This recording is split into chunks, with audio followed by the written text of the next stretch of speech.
A single three-digit number decides if you get the house, the car, the loan, and almost nobody knows who actually controls it. Here's the wildest part. No government agency owns the formula. No regulator wrote the code. A private company called FICO does, and they've been charging lenders billions to use it, while most Americans don't even know the company exists. That's not a bureaucratic quirk. That's a financial power grab hiding in plain sight. FICO stands for Fair Isaac Corporation. Two guys, engineer William Fair and mathematician Earl Isaac, built the first credit scoring model back in 1956. They were solving a real problem.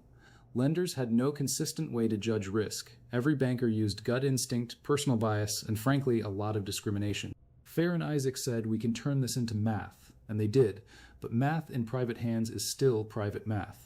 By the 1980s, FICO's score became the industry standard. Today, roughly 90% of top lenders use a FICO score when making credit decisions. That means one company's proprietary algorithm, code they've never fully disclosed to the public, is quietly running the financial lives of 200 million Americans.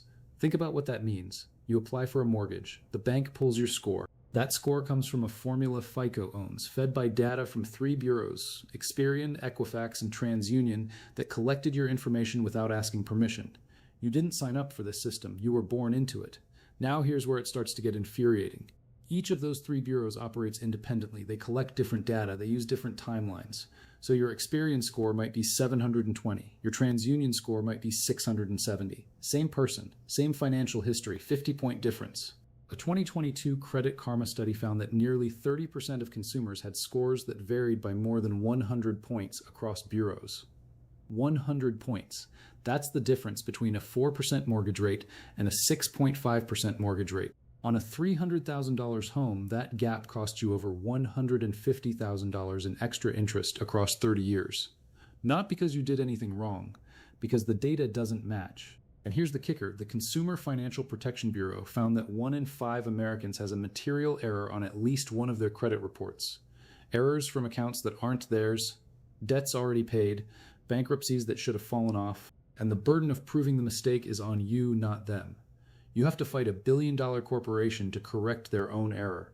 You write the letters, you gather the documents, you wait. Meanwhile, the wrong number keeps hurting your applications. The bureaus have no legal deadline to fix it quickly. They have 30 days to investigate, and they can extend that. 30 days of your financial life on hold because they got it wrong. The Equifax breach of 2017 made this brutally clear. Hackers stole the personal data of 147 million Americans, social security numbers, birth dates, addresses, half the country. Equifax paid $575 million in a settlement. That sounds like justice until you realize their 2023 revenue was $5.3 billion. They paid roughly 10 weeks of revenue to settle, exposing half the country's financial identity. And their stock, it recovered within 2 years. The people whose data got stolen are still dealing with the fallout. Now let's talk about what your score actually measures, because this is where the system gets philosophically ugly. FICO says your score predicts future behavior. Payment history is 35% of your score. Credit utilization is 30%. Length of history, credit mix, new inquiries make up the rest. But notice what's missing: your income, your job stability, your savings, your actual wealth. A millionaire who doesn't use credit cards can have a mediocre score. A person drowning in debt but making minimum payments on time can have a great one. The score doesn't measure whether you're financially healthy, it measures whether you're a reliable debt user. The system doesn't reward being good with money, it rewards being good with borrowed money. That's a design choice, one that benefits lenders, not borrowers. They want customers who carry balances, pay interest, and never fully pay off their debt. A person with zero debt and $1 million in savings is useless to that model. The algorithm was built to serve lenders. You're just the product being scored, and FICO charges those lenders for every single score pull. Every mortgage application, every car loan, every credit card approval. FICO collected over $1.6 billion in revenue in 2023 alone. They profit every time the system is used. There is no incentive to make it simpler, fairer, or more transparent. Complexity keeps them essential, opacity keeps them unchallenged, and Washington has done almost nothing to change it. Here's where you stand right now. A private company controls a formula that determines your access to housing and credit. 3 corporations own your financial data without your ongoing consent.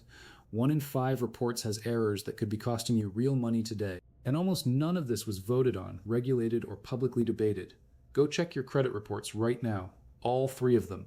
Annualcreditreport.com gives you free access. Dispute every error immediately in writing, certified mail, with documentation. Keep your utilization below 30%. Don't close old accounts.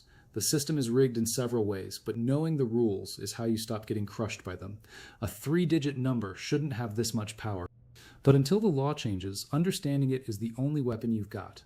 Follow this channel, because the next scam hiding in plain sight is already running, and we're going to expose it.